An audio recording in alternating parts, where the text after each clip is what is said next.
அண்ணாமலை சொன்னதுக்கு அப்புறமா விஜயா சொல்லுது, மனோஜ் மறைச்சான் தான். அந்த உண்மையை மறைச்சதுக்கு காரணம் யாரு? ரோஹிணி தானே. ரோஹிணி சொன்னனால தானே உண்மையை மறைச்சிருக்கான். இல்லைன்னா அவன் உண்மையை தானே சொல்லியிருப்பான் அப்படின்னு விஜயா மனோஜுக்கு எப்பயும் போல சப்போர்ட் பண்ணுது.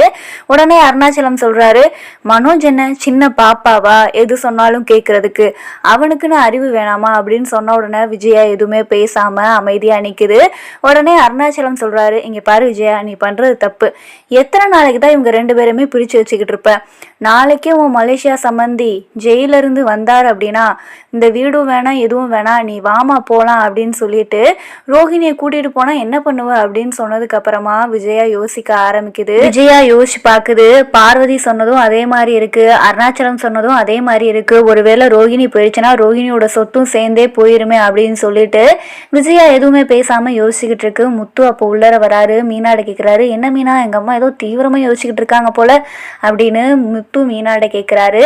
மீனா சொன்னதுக்கு அப்புறமா முத்து சொல்றாரு, ஆமாப்பா, ஒருவேளை நாளைக்கு பார்லர் அம்மாவோட அப்பா வந்துட்டாருன்னு வைங்களேன், இவங்க அடிச்சது எல்லாம் தெரிஞ்சிச்சுன்னு வைங்களேன், நீங்கெல்லாம் இருக்க வேணாமா, வா போயிடலாம் அப்படின்னு கூட்டிட்டு போயிட்டா அவ்வளோதான்ப்பா, பார்லர் அம்மாவோட சேர்ந்து பார்லர் அம்மாவோட சொத்தும் போயிடும் அப்படின்னு சொன்ன உடனே விஜயா யோசிக்க ஆரம்பிக்குது. ரோஹிணி அப்போ உள்ளர வருது. உள்ளர வந்துட்டு ரூம்குள்ள போயிருது. மனோஜ் அதுக்கப்புறமா வராரு. மனோஜ் வந்ததுக்கு அப்புறமா விஜயா மனோஜ்கிட்ட சொல்லுது, மனோஜ் ரோஹிணியை போய் கூப்பிடு அப்படின்னு சொன்னதுக்கு அப்புறமா ரோஹிணி வருது. ரோஹிணி பேசுது, ஆன்ட்டி என்ன ஆன்ட்டி அப்படின்னு சொன்னதுக்கு அப்புறமா விஜயா சொல்லுது, இங்க பாரு ரோஹிணி, நீ பண்ணது ரொம்ப தப்பு. என்னதான் மனோஜ் மேலேயும் தப்பு இருந்தாலும் ஓ மேலதான் அதிகமான தப்பு இருக்கு. இனிமே இந்த மாதிரியான தப்பு இந்த வீட்டுல நடக்கவே கூடாது. ஏதோ இதுதான் தடவைன்றனால நான் இதோட விட்டுட்டேன். இதுவே முதலும் கடைசியுமா இருக்கட்டும். ஒருவேளை இதே மாதிரி நீ பண்ண அப்படின்னா இந்த வீட்டை விட்டே நீ வெளியே போக வேண்டியதாயிரும் அப்படின்னு சொன்னதுக்கு அப்புறமா ரோஹிணி திருன்னு முழிச்சுக்கிட்டு பயந்துக்கிட்டு நிக்குது. ரோஹிணி விஜயாட்ட சொல்லுது, சரி ஆண்டி, இனிமே இந்த மாதிரி நான் பண்ண மாட்டேன், நான் பண்ணதுக்கு சாரி ஆண்டி அப்படின்னு சொல்லுது. சரி சரி அப்படின்னு விஜயா சொல்லுது. முத்து சொல்றாரு, என்னப்பா அன்னைக்கு அம்மா கரெக்டா முடிவெடுத்தாங்க, இன்னைக்கு முடிவதும் சரியில்லையேப்பா அப்படின்னு முத்து சொல்றாரு. உடனே அருணாச்சலம் கேக்குறாரு, என்னடா சொல்ற அப்படின்னு. அதுக்கு முத்து சொல்றாரு, அப்பா இந்த காசு யாரோட காசு? உன்னோட காசு. மனோஜ் சொல்றாரு, இங்க பாருடா மனோஜ், இந்த 27 லட்சமும் உன் மாமனார் மூலியமா வரல, நம்ம அப்பா மூலியமா தான் வந்திருக்கு. இந்த கடைமையா பார்த்தா இந்த கடையோட ஓனரா அப்பா மட்டும்தான் இருக்கணும்.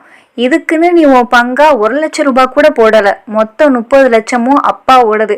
அப்பா தான் இதுக்கு ஓனரா இருக்க முடியும் அப்படின்னு சொன்னதுக்கு அப்புறமா மனோஜ் சொல்றாரு, அன்னைக்கு பத்திரத்துல என்னோட பேர் போட்டு எல்லாமே ரெஜிஸ்ட்ரேஷன் பண்ணியாச்சு அப்படின்னு சொன்னதுக்கு அப்புறமா முத்து சொல்றாரு, இப்போ என்ன மறுபடியும் ரெஜிஸ்டர் ஆஃபீஸ்ல போய் கேட்டா ஏதாவது மாத்தி பண்ணிக்கலாம் அப்படின்னு சொன்னதுக்கு அப்புறமா ஸ்ருதி சொல்லுது, ஆமா கரெக்ட், அங்கிளோட 27 லட்சம் உங்க 3 பேருக்குமே பொதுவானது. ஆனா முத்துவோ ரவியோ இந்த காசை எதுவுமே எதிர்பார்க்கல, நீங்க அதுல ஷேர் எடுத்துக்கிட்டீங்க. அப்ப ரவிக்கும் முத்துக்கும் சேர வேண்டிய காசை நீங்க அவங்ககிட்ட கொடுக்கணும். ஒருவேளை அவங்க 2 பேரும் வேணான்னு சொல்லிட்டா நீங்க அங்கிள்கிட்டயாவது அவங்களோட ஷேர் கொடுக்கணும் அப்படின்னு சொன்னதுக்கு அப்புறமா முத்து சொல்றாரு, சரியா சொன்ன பலகுரல், உனக்கு தான் 27 லட்சமும் நீ தான் அந்த கடையோட ஓனரும்னா எப்படி? அதெல்லாம் சரிப்பட்டு வராது. நீ எங்களுக்கு சேர வேண்டிய ஷேரை எங்க அப்பாவுக்கு கொடுத்துரு அப்படின்னு சொன்னதுக்கு அப்புறமா விஜயா சொல்லுது, இங்க பாரு மனோஜ், இவங்க சொல்றதான் கரெக்ட், ரவிக்கும் முத்துக்கும் சேர வேண்டிய பங்கை நீ தான் அவங்களுக்கு கொடுக்கணும் அப்படின்னு சொன்னதுக்கு அப்புறமா மனோஜ் சொல்றாரு, சரிம்மா நான் கொடுத்துட்றேன் அப்படின்னு மனோஜ் சொல்றாரு. முத்து சொல்றாரு, எப்போ கொடுப்ப, டைம் சொல்லு அப்படின்னு சொன்னதுக்கு அப்புறமா மனோஜ் சொல்றாரு, நான் யோசிச்சுட்டு டைம் சொல்றேன் அப்படின்னு சொன்னதுக்கு அப்புறமா எல்லாருமே கிளம்பி போயிடுறாங்க. ரோஹிணி பார்வதி ஆண்டிக்கு கால் பண்ணுது. பார்வதி கேக்குது, என்னம்மா ரோஹிணி அப்படின்னு கேட்டதுக்கு அப்புறமா ரோஹிணி சொல்லுது, ஆண்டி ரொம்ப தேங்க்ஸ் ஆண்டி, நீங்க எடுத்து சொன்னதுக்கு அப்புறமா தான் அத்தை என்கிட்ட இப்ப பேசுறாங்க ஆண்டி அப்படின்னு சொன்னதுக்கு அப்புறமா பார்வதி நினைச்சு பாக்குது, எங்க விஜயாவாவா பேசுச்சு, சொத்துல பேச வச்சுச்சு அப்படின்னு பார்வதி மனசுக்குள்ள நினைக்குது. ரோஹிணி கேக்குது, என்ன ஆண்டி நான் பேசிக்கிட்டே இருக்கேன், நீங்க எதுவுமே சொல்லாம இருக்கீங்க அப்படின்னு. அதுக்கு பார்வதி சொல்லுது, ஒன்றும் இல்லம்மா, இங்க பாரு ரோஹிணி, இதுக்கு மேல ஒரு பிரச்சனையும் இல்லை, நீ கவலைப்படாம சந்தோஷமா இருமா அப்படின்னு பார்வதி சொல்லுது. அதுக்கு ரோஹிணி சொல்லுது, சரி ஆண்டி நான் போனை வைக்கிறேன் அப்படின்னு சொன்னதுக்கு அப்புறமா பார்வதி சொல்லுது, சரி ரோஹிணி அப்படின்னு அவங்க அம்மாவை பார்க்க சந்தோஷமா போகுது. உடனே ரோஹிணியோட அம்மா கேக்குறாங்க, என்ன கல்யாணி எந்த பிரச்சனையும் இல்லைல்ல, பிரச்சனை எல்லாம் முடிஞ்சுல அப்படின்னு சொன்னதுக்கு அப்புறமா ரோஹிணி சொல்லுது, எந்த பிரச்சனை பிரச்சனையும் இல்லைம்மா, எல்லா பிரச்சனையுமே முடிஞ்சு அப்படின்னு சொன்னதுக்கு அப்புறமா கிறிஷ் வரான். கிறிஷ் வந்ததுக்கு அப்புறமா அவங்க அம்மாட்ட கேட்குறான், அம்மா புதன்கிழமை எங்கள் ஸ்கூலில் ஒரு ஃபங்க்ஷன்மா, எல்லாருமே வருவாங்கம்மா, ஜாலியாக இருக்குமா, நான் அந்த ஃபங்க்ஷனுக்கு போகணுமா அப்படின்னு சொன்னதுக்கு அப்புறமா ரோகிணி சொல்லுது, இங்கே பாரு கிறிஷ், புதன்கிழமை நான் உன்னை போகக்கூடாதுன்னு சொல்லியிருக்கேல, என்னம்மா இது நீ அவன்கிட்ட சொல்கிறது இல்லையா அப்படின்னு.